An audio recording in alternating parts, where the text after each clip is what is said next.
Hi everybody, I'm happy to share with you just a few thoughts about the Rebbe. Thank you to my father-in-law, Dr. Carmel, for asking me to participate. I'm really happy the group is reading the book.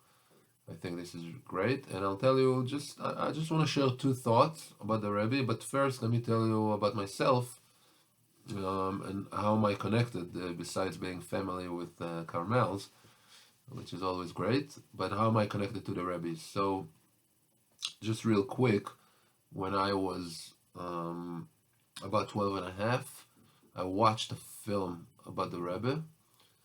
And this is the year was 1981.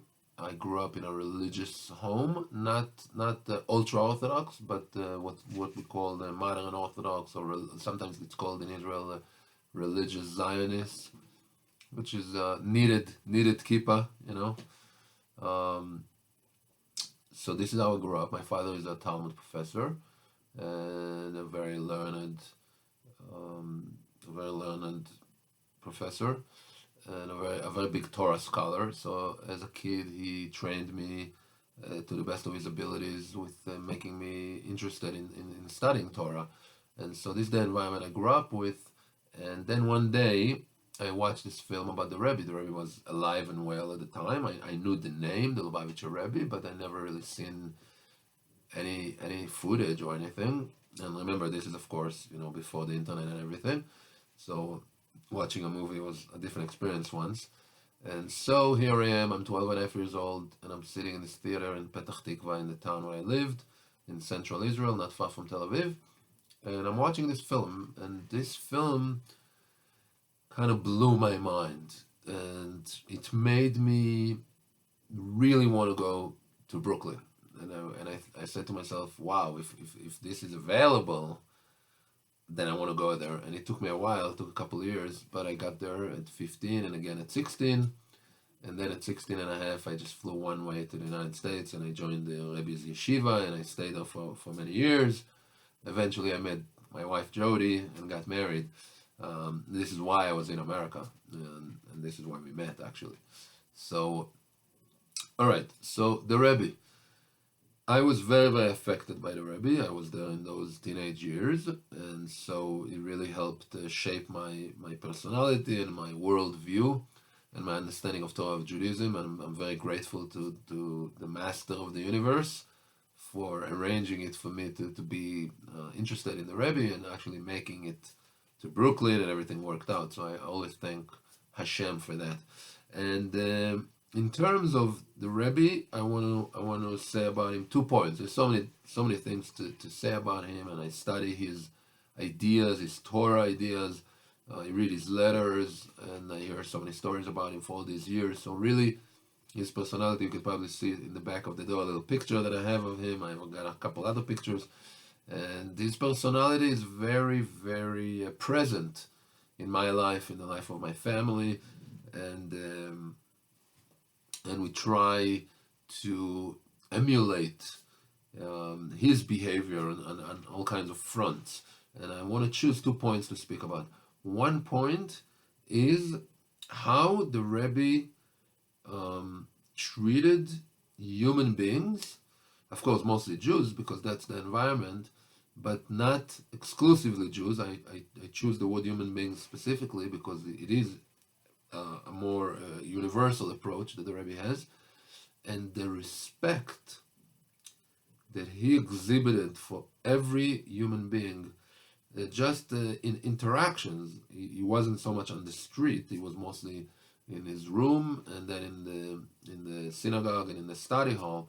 But just to see, when he saw a little kid, the way he interacted with a little kid, and when he was seeing people, that respect for another person and deep love and appreciation for another person is something that, in addition to the Rebbe's ideas that he spoke about, which he preached, he taught love for other people. This is part of the philosophy of the Rebbe and part of the ideology of the Rebbe. But to see him actually in person, just a few days ago here in Tzfat, actually on Shabbat, I was in synagogue and I met a Satmar Chassid. He was probably 75 years old, and we just chit chat. And he told me, when I was a kid, I lived in Crown Heights on President Street, and the Rebbe used to pass by there going to his mother's house. And every time he saw us, we were kids, this guy's telling me, we were kids just playing in the street. And every time the Rebbe saw us, he greeted us, and he was very, very friendly.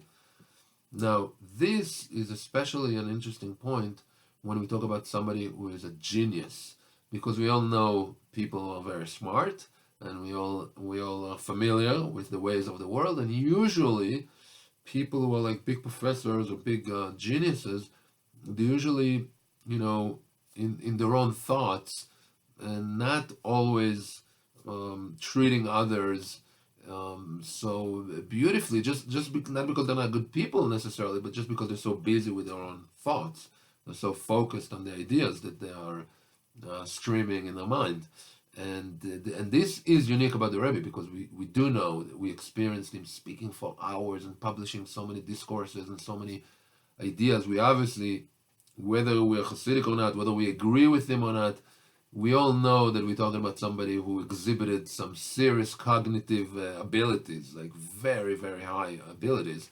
And with that, to see gentleness and care for other people on such a high level, I feel that that's a big teaching from the Rebbe, that no matter how isolated we might be in our own life and how busy we are, when it comes to another person, we should always give them the time of day and try to help and be friendly and be helpful. So that's one point that I want to share. Second point is the Rebbe's optimism. I feel that the Rebbe was a pillar of optimism in the way he guided people, whether it was individual issues that people have, or whether it was more general, national, international policy, and all kinds of issues and everything in between the person and the public. The Rebbe always had a very positive outlook.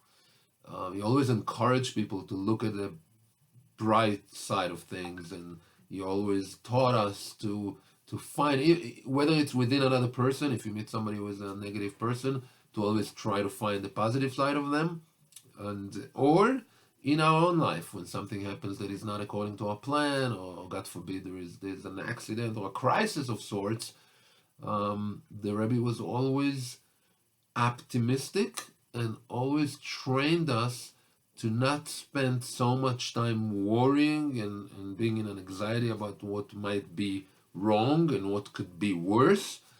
But of course, we got to be realistic, and when we need a doctor, we got to go to the hospital or to the clinic, rather.